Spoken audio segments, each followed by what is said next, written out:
Hello, everybody. This is the Chocolate News Podcast. I'm your co-host, John Alexander Reese.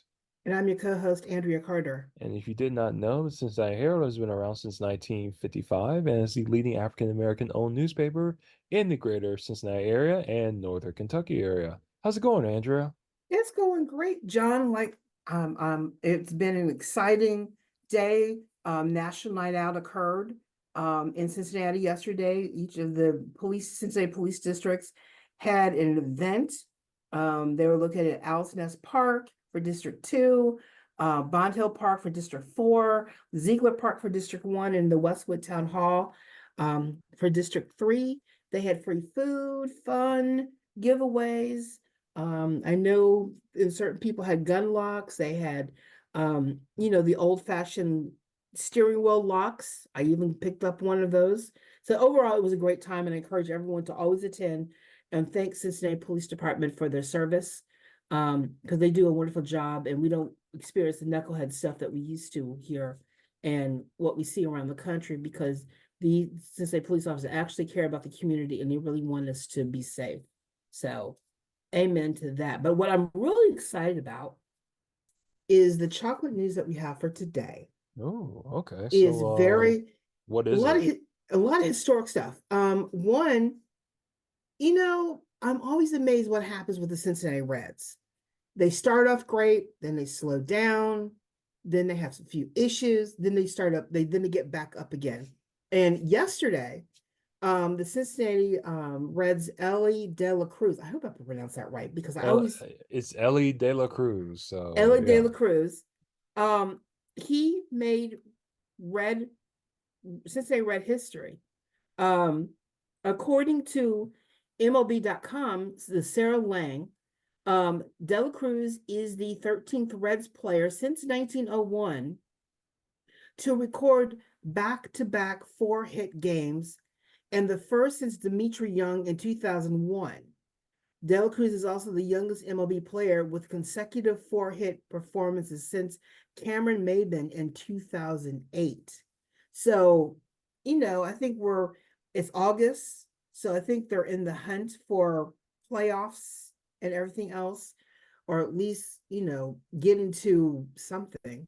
Um, it's exciting. I know De La Cruz had a little bit of a problem sometime during the season, but he seems to be back on it. He got his stride back. So yay for De La Yeah. Cruz. Um, and then, well, you know what happened yesterday. I Yep. mean, everybody knows what happened yesterday. Um, it was Kamala Harris chose Governor Tim Walz of Minnesota as her running mate. And my mother's family's from Minnesota. Oh, So really? I yes. So my sister and I, we were talking about this last night. So we made a phone call to my cousins in Minnesota. And I spoke with my cousin Carol and her daughter, and we just said, okay, tell us about Waltz. Do you like him? And they went, no, we love him. And they said, like, he has done so much. Um, Even though they admitted he flubbed a little bit with George Floyd, but they said overall, despite that little hiccup, he recovered quickly and did the right thing on behalf of the people and the residents, and he's fought for the citizens of Minnesota and everything else, and they just love him. They were like, oh, we're very excited, very very happy. Um, I've heard on Al Sharpton on MSNBC when talking about the George Floyd issue, he said the reason why Walt flubbed on it slightly is because they didn't understand the relevance of what happened and the impact of it all. But once they were schooled, he then did the right thing across the board. Okay. And they said, sometimes people, their reactions are because they don't know or don't understand why people are so upset. But once they get that understanding, then they do the right thing. And that's what happened with Walt. And so my cousins were very excited. They're very happy. And they're encouraging everyone to get out there and just enjoy and listen to the guy. And they said he's very, very funny. So um, there's that. So congratulations to Harris. They're off and running now on their campaign. across the country. And I just heard them in Wisconsin. They're going to Michigan. They're going to Pennsylvania. I know the local folks here in Cincinnati are trying to get Kamala here, so we'll see what happens. And congratulations on that. And the one thing that was interesting that Walt said that a lot of reporters have commented on how much joy has been brought to this presidential campaign since Harris was named the Democratic nominee. Oh yeah. And everyone has said, you're right. Instead of the gloom and the doom and everything else, everyone's tired of being threatened. Everyone's tired of being fearful. They're happy. They're they're having a good time. And watch the social media campaign from this campaign. Um, the Harris campaign now has an account on Donald Trump's Truth Social. And I saw this, and someone had posted this, and they had trolled him by comparing a picture of their crowd at the Philly arena when Harris announced Waltz and Trump's Philly arena event. And Trump's picture, the top tier of the Philly arena is empty. And Harris's Philly arena event, it is filled to the gills. Truth hurts. It But does. anyway, it does. So that being that's very exciting. I will make one side note to this story. Donald Trump is having a hard time figuring out uh how to shape Harris to his constituents and JD Vance. So they're trying all kinds of stuff that are disparaging and horrific and things like that. And one thing that occurred, the ABC News reporter who interviewed Donald Trump last week at the Black Journalists, the National Black Journalists Convention Yeah. in Chicago, she has been receiving death threats Oh because she no. did her job. So I just want to give everyone a heads up that, when you see reporters, thank them for the job that they do, whether they're black or white, because it's a rough job to do. And they're the ones that are asking the hard questions that everyone else might be afraid to ask. So just, keep her in mind when you think about this race and the people in it and those supporting whoever. Just keep that in mind going forward. But Yeah. another historic thing that has occurred that has gotten some attention on the national news, especially on the financial articles are being written about this more so than but in the national newspaper publishers has announced this. Michael Bloomberg, who was mayor of New York City, he owns the Bloomberg um oh the Bloomberg financial news and all of the financial software and things like that. He's very rich. He has decided to make this huge $600 million gift to 4 historically Black medical schools. It's a lot of money. Uh, I can't even begin to think what that stack looks like. But I mean, it's unbelievable. But these 4 medical schools, it's Howard University College of Medicine, the Meharry Medical College, the Morehouse School of Medicine. And in fact, those 3 will each receive $175 million. And the Charles R. Drew University of Medicine and Science will receive $75 million. Ooh, Uh, wow. and additionally, Bloomberg said $5 million in seed funding will support creating a new historically Black school in New Orleans, the Xavier Ochsner College of Medicine. This historic investment will more than double the endowments of the 3 medical schools, significantly boosting their financial stability and the capacity to educate future Black physicians. Because, it's very expensive to become a doctor. Oh yeah. Um, And it's because they need to learn about everything about the body. Then if they want to specialize, it's just I commend anyone who goes into medicine or even the biotech field. But Yeah, this is fantastic um, for the Black medical schools. And I think the most famous is Meharry. Meharry was the first medical school. I did not Um, know that. yeah, Meharry was the first one. They're the more well-known college.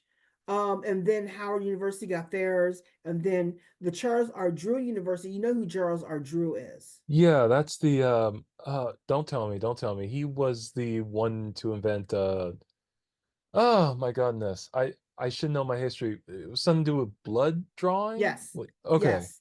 He was the I believe either he's the one who about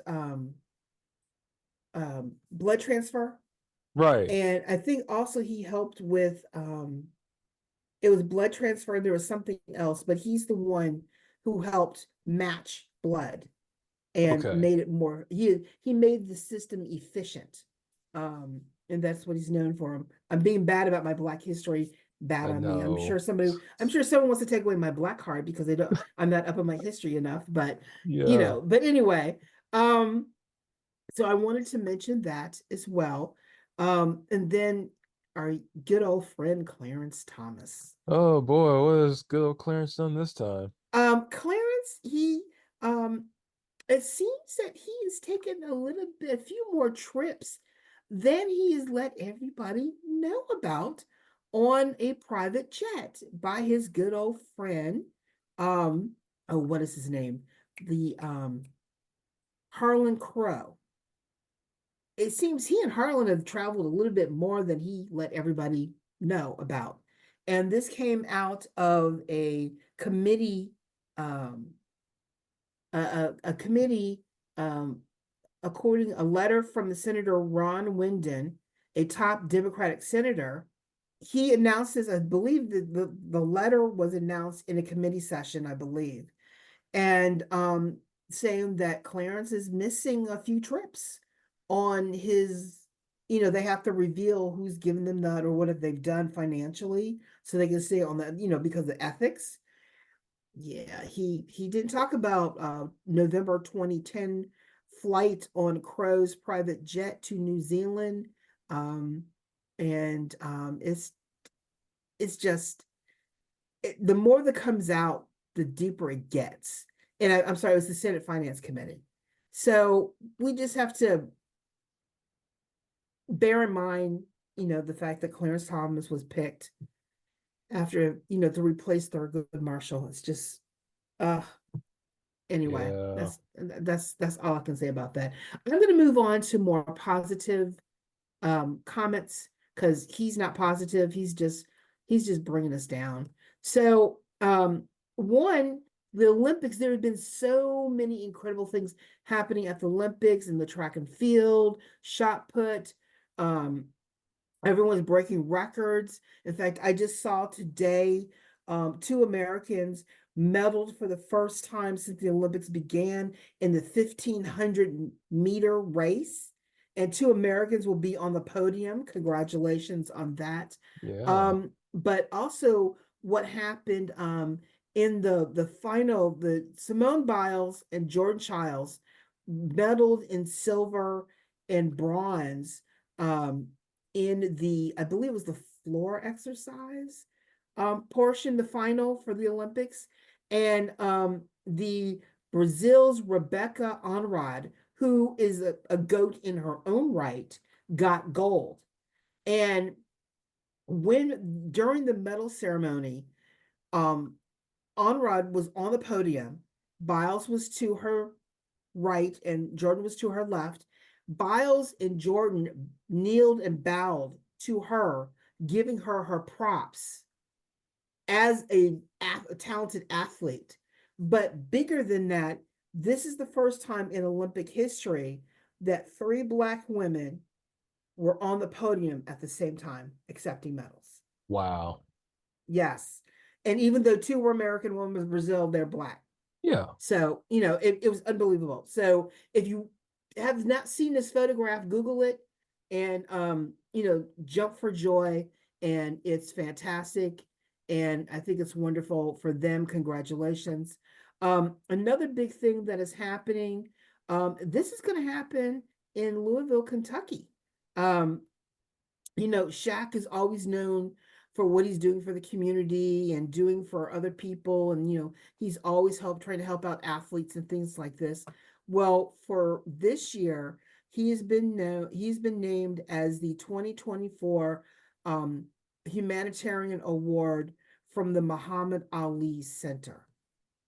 And this will be given to him, I believe, in November. It will take place down in Louisville, Kentucky, and he's being recognized for his dedication both on the court and off the court. The special raising millions of dollars for charity. He is the spokesperson for the Boys and Girls Club, and he's a member of the National Board of Directors for Communities and Schools. He has his own foundation, has done their own things to help create pathways for underserved youth to help them achieve their full potential. So congratulations for this award. And I'm just so happy for Shaq. Getting back to, you know, politics for a minute, just a little side note. Um, there are a number of Republicans who were upset with Donald Trump. And so there is a new coalition that has been formed on behalf of Kamala Harris, and it's the Coalition of Republicans for Kamala. And a number of these members of this coalition that are going to go out and campaign on behalf of Kamala Harris are from Trump's own last administration. And it's just unbelievable. They're going to be Republican circuits. They're going to go out. Stephanie Grisham, Olivia Troye, former Lieutenant Governor Jeff Duncan, former Representative Adam Kinzinger, who was a huge criticizer of Donald Trump. And the list goes on. Mesa, Arizona Mayor John Giles. Just to name a few, it is unbelievable. So congratulations for that. And last but not least, for our chocolate news for today, Kamala,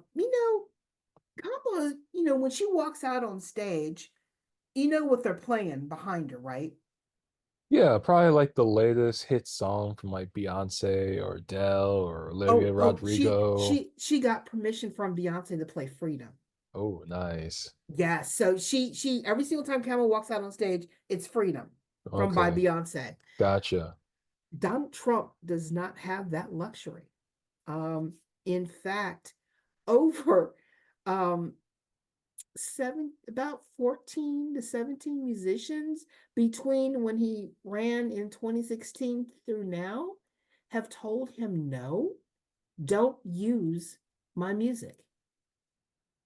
That includes Isaac Hayes, Earth, Wind, and Fire, the Rolling Stones, Pharrell Williams, because he did Happy, Yeah, Sinead O'Connor, um, Linkin Park, Eddie Grant, Queen, the We Are the Champions song, which is my fan favorite. The yeah. Beatles again. I said the Beatles. Guns N' Roses. Now you take something off if you can't use Guns N' Roses. Oh, yeah. Prince, Elton John, Panic at the Disco. I've never heard this person, but I mean Panic at the Disco. Come on, Rihanna Yeah. and Adele, just to name a few. So you messed up. I mean, he always when he was president, the entertainment community really didn't want to do anything with him. Right. So it's kind of sad that It it really is sad because like what you named those were like really popular artists, and those songs, like the songs those artists play, they're played like all over the place. You hear those songs all over the place, and it's like so now I guess Trump just has to resort to like what just country artists and obscure rock bands, I guess. yes, yes, because I mean it's unless he writes his own tune. it's kind of sad. But at the same time, it's you have to stop and think about your own behavior. When you have that many people telling you no, Yeah, no, I don't want to be associated with you. So, but overall, I would just say, it's um that is all the chocolate news that I have. I just wish everyone well. Have a great week. And Black Family Reunion is coming up next. So it is. It's coming out not this weekend, but next next weekend. weekend, right? We have Okay. you know what? We should try and get Tracy on. Oh, that'd be great. You know what? I'll try and get her to come on. I'll reach out to her. But that is all the chocolate news that I got for today. So Okay, well, thanks, Andrea. And that's it for today's show. I want to thank Andrea again for all the great chocolate news. Always appreciate it. you know what? It has been an exciting week and history making in itself, history making. Yes. And especially in our sports arena, and then also, I'm excited. The Bengals training camp has started. Yes. Right. Yeah. So, and I just got in, I ordered my new sideline shirts for the Bengals this year. I try to find two or three, and I ordered my new ones. I was like, yes. So, Nice. yes. Okay, yeah. All right. And remember, folks, you can find more information about today's topics and past podcast episodes at www.cincinnatiherald.com, the Sesh newsletter, or in our social media. We're on Facebook, Twitter, Pinterest, Instagram, LinkedIn, and Threads. And make sure to subscribe to our podcasts on your favorite podcast app. You can listen to our podcast on Apple, Spotify, or wherever you get your podcast from. I'm John Alexander Reese, And I'm Andrea Carter. and have a good day.